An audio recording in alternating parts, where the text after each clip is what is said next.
So we just got back the inspection reports. Initially from last video, you guys saw we were walking the property, and here, so after us walking the property, we decided that yeah, it is something that we want to pursue. So what we went ahead and done was to order inspections, and for professional inspectors to come out to the property and inspect the roof, inspect the exterior, inspect the interior, just to make sure that every piece of the house was under the microscope to give us a detailed explanation of what is needed, what is good, what's not. And I have the reports in front of me right now. So this actually brings us to the next phase of this project, which is the counters, right? So after the inspection, as you can see, the roof inspection report, they go in detail about exactly what they need, what they don't need. Is actually very comprehensive. And what we do is we send these out for bids, okay? I'm not an expert on roof. I'm not an expert on any type of construction or any type of, handyman work or general contractor work. But what we do is we bring these to the attention of professionals, and they give us their opinion of what is needed, what's going to cost, and that will help us make an educated decision on how to counter the seller, right? So we have a roof inspection, we have a pest inspection, and then we have a home inspection. So what these are essentially, roof is very important. It looks at the age of the roof, it looks at if there's any damages, any cracks, any seals that needs to be replaced, so on and so forth. The pest, this is important too, because in most of America, the properties are built, especially for residential properties, this is a duplex, they're built with wood, right? So if you have any type of wood-eating pests or wood-destroying pests, I mean, that could be detrimental to the project. And this report came back, and there are just pages and pages of things.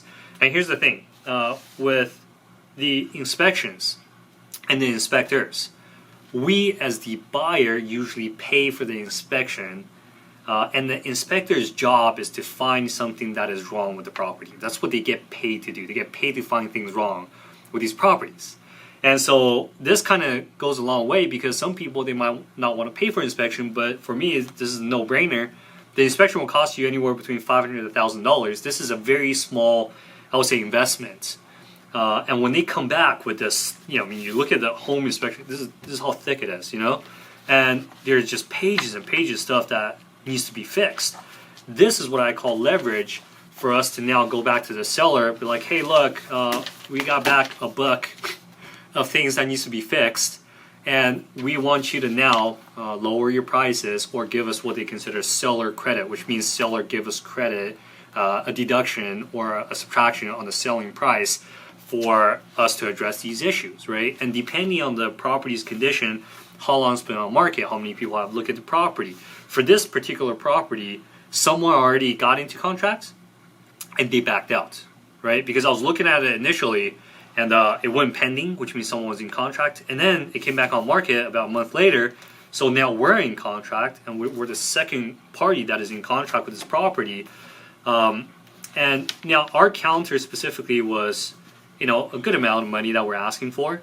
And today I just got the information that the seller rejected our counter. So the next step I said, hey, I told my realtor, I said, hey, go talk to the seller's agent, let him know that their property already fell out of escrow once. With the second group that came in here, we have the report. Once we pull the reports, the seller's agent is obligated to disclose all of the findings to the next set of buyers. Which means that if we fall out of escrow, we drop this, okay?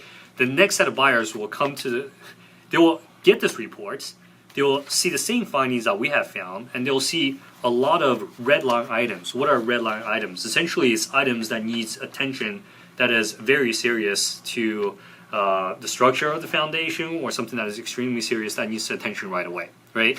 So if we don't end up buying this property and somebody else comes in contract, they're going to run into the same issues. So now the seller might be gambling. Does that make sense? They might get a lower price, they might get a higher price. We don't know, but it's very unlikely that they might get a higher price unless someone's just desperate for a property. Because I look at properties every single day, the price on this, is, again, it's already not the best deal for me. But someone who might want to do, owner occupied, they want to live in half of the property, or they want to live in the main house, right now the second part of the house, this might be a good deal for them. But either way, it's still a gamble for them, right?